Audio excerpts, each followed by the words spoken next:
Hi friends! నేనైతే షూట్‌కెళ్ళినప్పుడు చూడండి ఎన్ని రకాల రకాల ఫుడ్డు తిన్నానో. ఇక్కడైతే నాకు ఫిషెస్ చాలా అంటే చాలా నచ్చింది. అది నాలాగా తిండిపోతు అనుకున్న దాంట్లోకెళ్ళి మరి తింటుంది. చూడండి ఫ్రెండ్స్, నేనైతే ఇంక హోటల్‌కొచ్చేసాను. నాకు నచ్చినయి మొత్తం ఒక 3 డేస్‌లో ఇన్ని రకరకాల ఫుడ్డు ఆర్డర్ ఇచ్చుకొని మరి తిన్నాను. ఏంటంటే చాలా టేస్టీగా ఎక్కడ వెరైటీ టేస్ట్ ఎక్కడ టేస్టీగా ఉంటదో చూసుకుంటానన్నట్టు మెయిన్ నేను. ఇదైతే జ్యూసెస్ ఏంటంటే ఆహ్ వెరైటీగా అంటే శనగపప్పుతోటి పచ్చి బఠానీలతో గారెలని, రకరకాల ఫుడ్డు అంటే ఏది మనము వెరైటీగా కొత్తగా కనిపిస్తే అదే తినాలి అనేది నా ఆలోచన. ఎందుకంటే మనం బతికే 4 రోజులు కడుపు నిండా తినకపోతే మన బతుకే వేస్ట్ అండి. ఎందుకండి చెప్పండి? అందుకని నేనైతే నాకు నచ్చిన వెరైటీ ఫుడ్డు, వెరైటీగా కనిపిస్తే చాలు నా కళ్ళకి. అది బావుందా? బాలేదని గాదు. ముందు నేను తిన్నానా? లేదని టేస్ట్ చేస్తాను. ఎలా ఉంది? నెక్స్ట్ టైమ్ తినొచ్చా? తినకూడదనేసి.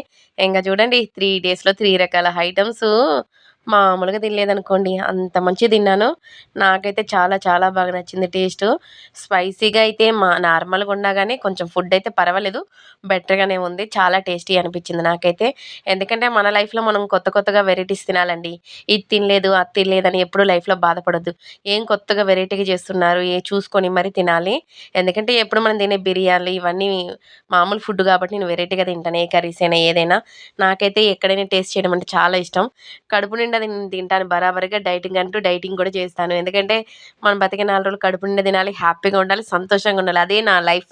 ఓకేనా ఫ్రెండ్స్?